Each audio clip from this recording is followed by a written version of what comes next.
Ciudades Invisibles. Estamos a 20 años de la crisis del 2002 y por ese motivo vamos a estar abordando algunas de las cuestiones que más preocuparon por aquel momento a nuestra sociedad y que nos siguen preocupando porque por supuesto que sus consecuencias se vienen hasta hoy. Uno de los fenómenos que acaparó la atención por aquellos años fue el de la pasta base. Y en el marco de los especiales de la diaria que se están haciendo justamente por la crisis del 2002, hay una nota recientemente publicada llamada La crisis de 2002 y la llegada de la pasta base a Uruguay, escrita por el periodista Camilo Salvetti, a quien recibimos hoy en los estudios de Ciudades Invisibles para conversar acerca de el trabajo de recopilación de información que ha venido realizando y los testimonios que tiene con respecto a este tema. Camilo, bienvenido a Ciudades, ¿cómo estás? Buen día, muchas gracias por la invitación. ¿Cómo te propusiste abordar este tema de la pasta base en el marco de la crisis del 2002?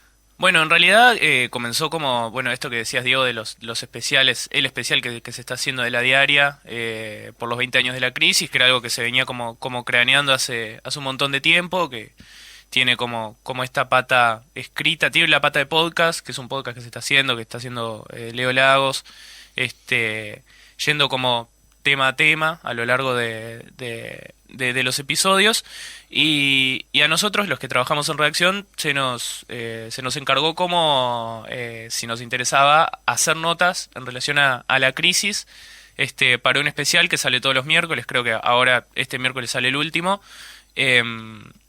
Y bueno, yo he trabajado como tema de droga, sobre todo relacionado a la marihuana, y se me ocurrió siempre esta asociación que se hace entre la pasta base y la crisis. Es muy interesante. Fue un tema que en realidad como que me lo comentó a la pasada mi editora y porque sabía que me interesaban esos temas y me puse a pensar como, es verdad, siempre se dice crisis 2002, llegada de la pasta base, que es como, me lo definió uno de los entrevistados, que eso no quedó en la nota, que era como saliste sin campera un día de frío y encima se larga a llover. Como tenés una crisis socioeconómica como nunca tuviste o como hace mucho tiempo no tenías y encima entra una droga que destruye personas y comunidades. Y dije, es tan así, es como crisis, pasta base, es como esa linealidad. Y en realidad lo que empecé a ver fue como que había otros factores más allá de eso. Sí, de hecho en la nota vos comenzás haciendo de alguna forma una historicidad que da cuenta de que ya se había comenzado desde los 90, ¿no? Un poco con este fenómeno, que la crisis fue como que lo que terminó de catapultarlo y también que respondió a algunas cuestiones de orden internacional, ¿no? Que los procesos del cambio en el consumo de cocaína por distintas modificaciones en las políticas, por ejemplo, sobre todo que afectaron a Colombia, ¿no? Con respecto a la política antidrogas de Estados Unidos, eso hizo que lentamente comenzara a bajar por Latinoamérica hasta llegar hasta nuestra puerta, a nuestra casa. Claro, lo que me comentaba Julio Calzada, que fue coordinador de la Abrojo, de la ONG La Abrojo, trabajó mucho en calle, fue secretario nacional de drogas durante el primer gobierno del Frente Amplio, pero que durante la crisis y en los 90 trabajaba mucho con población en situación de calle. Lo que me contó fue, esto era como algo un poco lejano, aunque ya se consumía alguna cocaína fumable, como puede ser el crack, que es diferente, que se consume diferente que la pasta base. Lo que sucede en realidad, lo que hace que empiece como a ingresar esta droga a Uruguay es el Plan Colombia en sí, que es un acuerdo bilateral entre Estados Unidos y Colombia, de colaboración entre las Fuerzas Armadas colombianas y estadounidenses. Estados Unidos le proveía de armas, de formación, de entrenamiento a los militares colombianos, supuestamente para combatir el narcotráfico, pero también, los mayores críticos del Plan Colombia dicen que también era como para expandir la influencia en Sudamérica, ¿no? Fue una iniciativa muy, muy importante del gobierno de Clinton, sobre todo, que terminó en eso, ¿no? Terminó en que se desbarataron varios laboratorios de coca en Colombia. Antes la hoja de coca se cosechaba en Bolivia, se llevaba de Bolivia a Colombia, en Colombia se producía, y de ahí salía directo por el Caribe, por el Pacífico, para Estados Unidos. Eso a raíz bueno, de la influencia militar y de la mayor presencia militar estadounidense en Colombia, empieza como a volverse hiperviolento, más allá de las bandas de narcotráfico, se vuelve hiperviolento. También hay muchas denuncias de fumigaciones, que los estadounidenses hacían fumigaciones a plantaciones ilegales de coca, y que en realidad eso afectó a la biodiversidad y a la salud de muchísimas personas que vivían en el campo, por ejemplo, de la vuelta de esas plantaciones ilegales. La cuestión es que lo que eso genera es que primero se baja como si lo miramos en el mapa, se va hacia el sur, va hacia Bolivia, algunas zonas de Perú. Cuando empieza a haber presión sobre esos países, eso sigue yéndose hacia el sur hasta llegar al conurbano bonaerense, a la periferia de Buenos Aires, y ahí es que empieza a aparecer primero en Argentina el paco. Una droga barata, que es el residuo de la cocaína, es como lo residual de la cocaína, con algunos otros agregados químicos, y eso, indefectiblemente, como siempre pasa, termina llegando a Uruguay. Camilo, la crisis del 2002 empujó o masificó esta historia de la pasta base por un tema básicamente económico, ¿verdad? La gente... Los consumidores no tenían para pagar drogas más caras, como puede ser el crack, como puede ser la cocaína, y se les ofreció esta posibilidad sumamente adictiva. ¿Se masificó a qué nivel? En realidad lo que sucede es que, eso que decía, ¿no? Se hace la asociación Crisis 2002, pasta base. En realidad un estudio que cito en la nota, que se llama Fisuras 2, que se llama, el subtítulo es como 2 estudios sobre el consumo de pasta base en Uruguay, es bastante claro en que en el 2002 se masifica bastante el consumo, pero en realidad empieza a verse realmente y empieza a preocupar sobre todo en el periodo 2004-2006. A partir del 2005 empiezan a haber como otras políticas de prevención que no logran hacer mucha mella, pero en realidad estas políticas de prevención hacen que se vea muchísimo más también el consumo de pasta base, ¿no? En 2002 lo que pasa es que se inicia el consumo de una droga que no era conocida, entonces eso es lo que más llama la atención, ¿no? Lo que pasa también es que, me lo decía también Marcelo Rosal acá en la nota, es que... ¿qué pasa? Vos tenés una crisis, como decíamos, socioeconómica tremenda que mata a muchísimos mercados, muchísima gente queda sin trabajo, sin acceso a la educación, sin posibilidades no digo de progresar siquiera, sino de sobrevivir. Y acá tenés una droga que es muy adictiva, que es barata de conseguir y que el usuario siempre necesita más, porque es un pegue de unos minutos, entonces vos...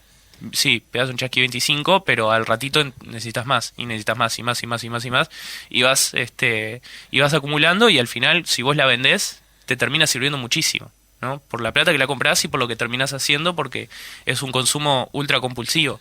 Entonces muchísima gente lo vio como una salida real económica, también, ¿no? Más allá de que se vio masificado por la situación socioeconómica, y como decía, los números en realidad empiezan a aumentar más adelante, como en el 2003, 2004, 2005, 2006, hay como un estancamiento, hay como una meseta, recién en el 2012, 2013, me decía Rosal también que cree que ahora está aumentando, ya desde hace un par de años, por el aumento de las personas en situación de calle y ese tipo de cosas, que ese es otro tema también. Lo que sucede es esto, se empieza a masificar porque hay un grupo de gente de barrios populares, de barrios periféricos, que no tiene otra salida y que empieza a ver en esto una real salida económica, y al mismo tiempo muchísima gente que quedaba en situación de calle, que es una droga que le sirve, porque ¿qué pasa? Algo que me comentaban en la nota y que me comentaba Julio Calzada es que en los 90 se consumía mucho cemento zapatero, mucho Novopren, todo drogas que tienen tolueno, que es algo que te tira para abajo, te deja planchado. Y neurológicamente eso, te mata. Eso mismo genera. Sí. Eso mismo, esto mismo. Es un ejemplo. Ambos, el invitado y el otro, y mi compañero. Un ejemplo práctico. No, claro, es muy neurodegenerativo, total. Y eso para estar en calle en realidad no te sirve, porque a la noche vos necesitas estar activo, necesitas estar atento porque hay muchísimos peligros, te pueden matar. Si dormís en la calle tenés que estar atento a la noche. Eso me decía también Calzada, me decía, la gente se pregunta, ¿por qué duermen de día? ¿Por qué duermen hasta las 2, 3 de la tarde? Y bueno, porque tienen que estar despiertos toda la noche, atentos, cuidando sus cosas. Y la pasta base es una droga ideal para eso. Porque te deja activo, te deja atento, si bien la tenés que estar consumiendo constantemente, es algo que te impide dormirte y que te deja, como lo definieron los usuarios, para todos lados. Entonces, eso también llevó a que la pasta base se vuelva una droga muy popular, ¿no? Que era una droga muy amiga para estar en calle. Sí, Camilo, perdón. Hablaste con Calzada, me imagino que hablaste mucho más de lo que salió en la nota. ¿Cuáles fueron agarrar en el 2004, en marzo del 2005, lo que es el instituto, Sí. La Junta Nacional de la Drogas. Junta Nacional de Drogas? ¿Qué se hizo en pos de tratar de frenar esto? Bueno, en realidad lo que me decía Calzada tuvo elogios para su antecesor, en realidad, Leonardo Costa. No sé si fue su antecesor, hubo alguien en el medio, entre ellos dos, en el primer gobierno del Frente. La cosa es que Leonardo Costa, con quien también hablé, que fue prosecretario de presidencia, fue secretario de presidencia durante la crisis, pero también era presidente de la Junta Nacional de Drogas. Fue un tipo que cambió un poco el paradigma del que se venía también. Hasta el segundo gobierno de Sanguinetti había un paradigma muy de consumo cero de drogas, ¿no? Como tal, la droga no se tiene que consumir, hay que reprimir, reprimir, y en realidad el consumo cero de droga es una utopía. Sí. Me decía Costa, es algo que no va a suceder nunca va a haber un consumo cero de droga, nunca una sociedad va a estar enteramente limpia de consumir droga, más allá de que definamos lo que es la droga, ¿no? O sea, a qué definimos como esa entelequia que se le dice la droga. Y se apostó por una política mucho más de reducción de daños. Costa era un liberal también, ¿no? Pero se apostó por una política mucho más de reducción de daños, con atención en calle, trabajó mucho con las ONG que estaban en el territorio. Ahí fue que se instaló, por ejemplo, el famoso vagón del Abrojo en Casaballe, donde se atendía a las personas del barrio con problemas de consumo. Fue también donde se empezó con el portal amarillo, un montón de iniciativas que apelaban más allá de la represión, porque como todos sabemos genera siempre muchísima más violencia, a la reducción de daños. Lo que pasa a partir de 2005 es que se empieza a intensificar esta política de reducción de daños, que en realidad después se vio como un poco modificada por algo un poco más regulacionista, digamos, que vino con la regulación de la marihuana y ese tipo de políticas. Pero sí, con Calzada me parece que lo que primó más fue este tipo de políticas, ¿no? Más camas en hospitales, más atención en salud, más atención integral también para las personas con problemas de consumo, y no solo, bueno, ya se arruinó la vida, hay que darle palo, vamos a intentar que otros nos arruinen la vida con campañas que a veces no llegan a ningún lado en realidad. Sí, quedó claro que en los primeros años de la aparición de la pasta base, el Estado no tenía ninguna estrategia desplegada en el territorio, sobre todo en los barrios donde se precisaba, como para atender, porque ni siquiera por allí se terminó de comprender qué era lo que estaba sucediendo. O sea, mucho menos se pudo desarrollar una estrategia, ¿verdad? Claro, no se podía entender mucho lo que estaba sucediendo, no se podía entender ni cómo llegaba, porque después se empezaron a controlar ciertas importaciones de algunos elementos químicos que servían para hacer pasta base, para hacer cocaína también en realidad, pero para hacer pasta base. Eso fue otra política que se empezó a implementar. Y claro, y no se entendía. Entonces, como que la primera respuesta, al mismo tiempo que te decía todo esto de la reducción de daños y eso, la primera respuesta desde el Ministerio de Interior y de las fuerzas de seguridad, es como esto que siempre pasa igual en el Estado, ¿no? Está como, bueno, la política de drogas regulacionista o de reducción de daños o de atención en salud y lo que sea, y al mismo tiempo tenés las fuerzas de seguridad que van y reprimen, porque además la pasta base, en esto que decíamos, en esta necesidad de consumirla todo el tiempo, en esta vorágine, en este camino que solo y subidas y bajadas, genera que tengas que sustentarte de alguna manera o conseguir la plata Claro. para hacerlo, y eso, bueno, sí, genera delito. Eso es uno de los puntos centrales en la nota también que vos escribiste, creo que de alguna forma también es lo que me permitió anclar y a repreguntarme muchas cosas, ¿no? Bueno, yo que viví esa época siendo adolescente, de por qué era algo que estaba tan presente culturalmente, que de un día para el otro se instaló la pasta base, la pasta base, la pasta base, y formaba parte hasta de nuestro discurso cotidiano, como cuando veías a alguien en la mala decías, parece que está en la pasta, ¿no? ¿Viste? Y eso, de alguna forma, responde a esto último que vos decías, que vos lo aclarás en la nota. La droga cobró una dimensión más territorial y de comenzar a incluir a todas las personas del barrio, porque el conflicto se expandió. O sea, Claro. el conflicto de la droga a partir de la pasta base expandió a varios niveles y metió adentro a las familias, al barrio, a los comerciantes, un montón de cuestiones, y ahí es cuando, claro, fue una cosa que se empezó a hacer muy palpable y a la vista. Totalmente, totalmente, porque además, algo que me decía Rosal ahí, yo lo cito todo el tiempo porque en realidad, si bien yo escribí la nota y Él es junté el los investigador. testimonios, él es el real investigador. Lo que me decía Marcelo es que antes del 2002, probablemente el tranza en el barrio recibía mucha gente de afuera. No sé, unos pibes de un barrio clase media, un poco más acomodados, que iban a pegar, no sé, un poco de marihuana, iban a pegar lo que sea, pero pegaban y se iban. Era algo transaccional. La pasta base, una droga, como decíamos, barata, empieza a pegar a gente de la comunidad, a gente de alrededor, a gente del barrio, empieza a afectar a las familias, empiezan a ver padres y madres que ven cómo los hijos empiezan a entrar en esa.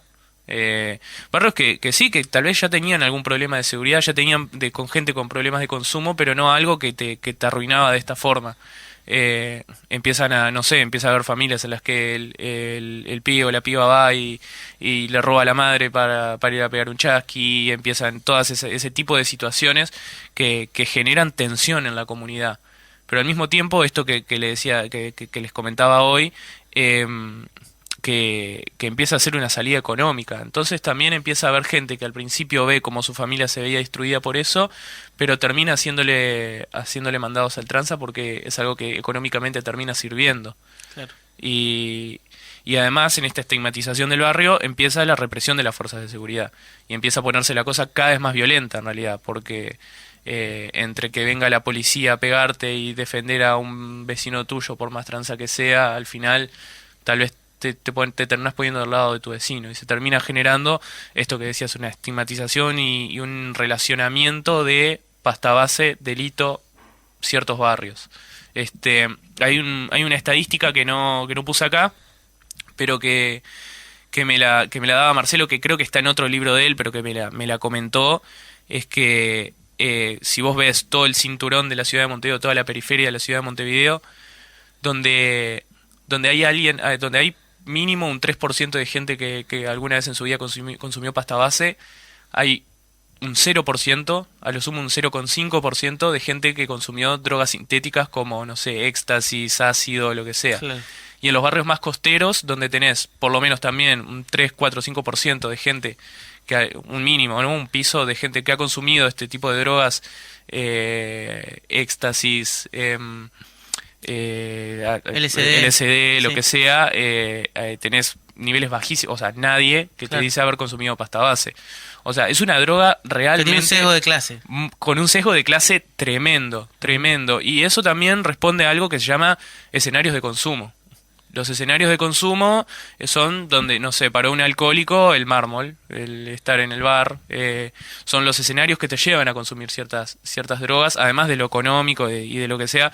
Entonces, esto que les decía, si vos estás en calle y necesitas mantenerte atento y todos alrededor están consumiendo pasta, vas a terminar en esa.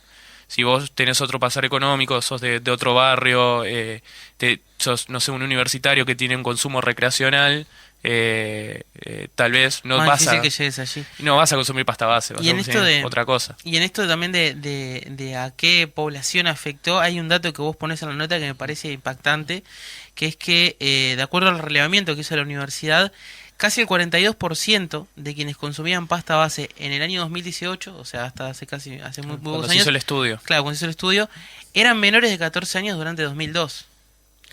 Y después casi un 27% tenía entre 15 y 22 años y un 31% era mayor de 22 años. Esto habla de cómo, o sea, dilapidó realmente sobre todo a las generaciones más jóvenes. Toda una generación, toda una generación. Y antes, en realidad, hay otro dato que es cuando se inician los consumos, ¿no? Ujú. Según estas estadísticas también del libro, que lo recomiendo, si lo pueden encontrar, está disponible en internet, también se llama Fisuras 2.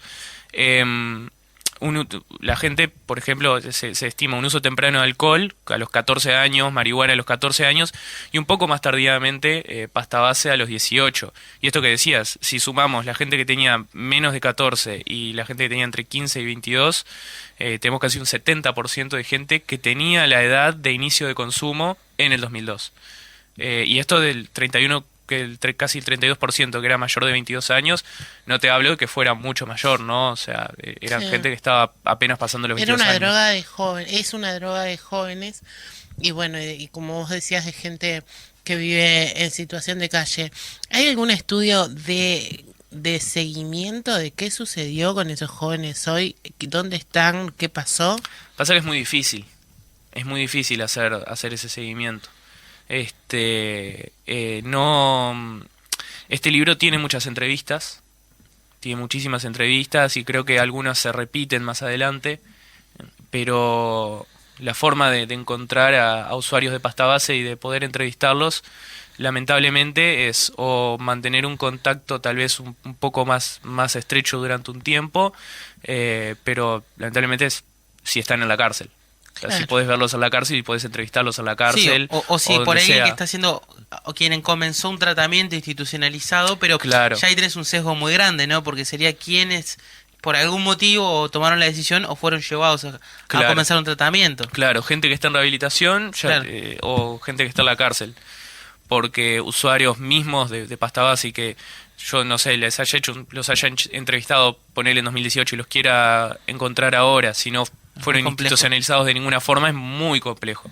Es muy complejo porque además, como decíamos, es recontra errático, Ujú. muy errático.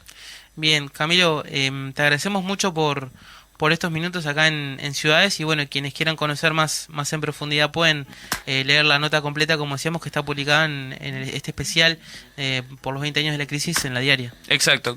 Si entran a la página de la diaria, ahí hay un banner que tiene el especial y bueno, muchísimas gracias por la invitación. Por favor, gracias a ti. Nos acompañó Camilo Salvetti, periodista de la diaria. Y ahora yo creo que es momento de acompañarnos mutuamente a despedir Ciudades Invisibles y que siempre el mejor cierre no puede ser de otra manera que con un café y un escón de Bazar Café. Ay, claro que sí, hacia allá vamos, Diego. Un día de esto tenemos que arreglar con Fede para que pueda ir con Sí. nosotros a tomarse un café. Federico Lima en los controles, muchísimas gracias. Nos encontramos mañana miércoles. Mira esto que suena. Esto está en Crisis del 2002. Trotsky y Vengarán, todo puede estar mucho peor. Nos reencontramos mañana desde las 9. Chau, chau.